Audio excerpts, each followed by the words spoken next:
គុំមកកាន់ផ្នែក technology ថ្ងៃនេះខ្ញុំនឹងមានអ្វីប្លែកមកបង្ហាញអ្នកនរគ្នាគឺយើងនឹងធ្វើឲ្យមានការ blur ទៅលើផ្ទៃមុខនរណាម្នាក់បាទក្នុងកម្មវិធី Sony Vegas បាទយើងចូលក្នុងបើកកម្មវិធី Sony Vegas មកហើយខ្ញុំបើកស្រាប់ហើយខ្ញុំរកវីដេអូដែលខ្ញុំចង់ឲ្យមានការ blur លើផ្ទៃមុខអ្នកហ្នឹងអូខេខ្ញុំយកវីដេអូនេះអូខេគេមានអ្នកស្រីពងពុះស័យជាងខ្ញុំធ្វើការ insert video track ហើយខ្ញុំបាច់ចេញពីគ្នាសិនណា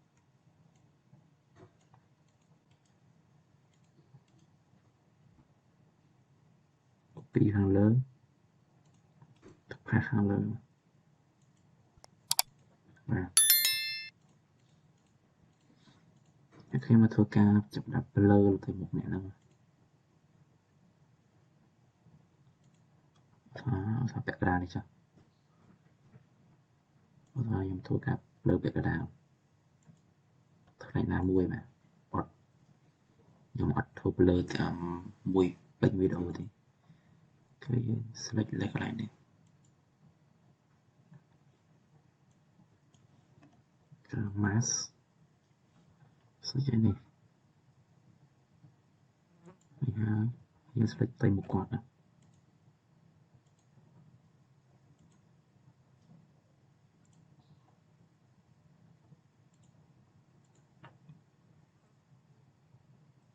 ខ្ញុំស្កាត់តិចណាស្មានតិចហើយដាក់ទៅក្រោមតិចខ្ញុំចូលវីដេអូ FX ទៅក្រោមតិចសោ G នេះ Gaussian blur អូនេះមកដាក់ទៅលើមិញអូខេ C បាទយើងទទួលបាន blur យើងស្រីបន្តិចដើម្បីឲ្យចំទីតាំង blur មែនតើ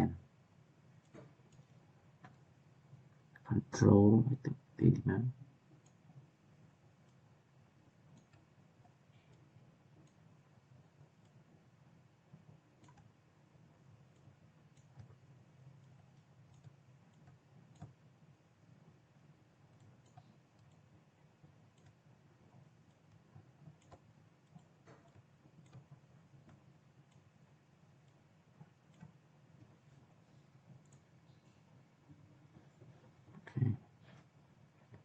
សាច់ចាក់ម្ដងហ្នឹង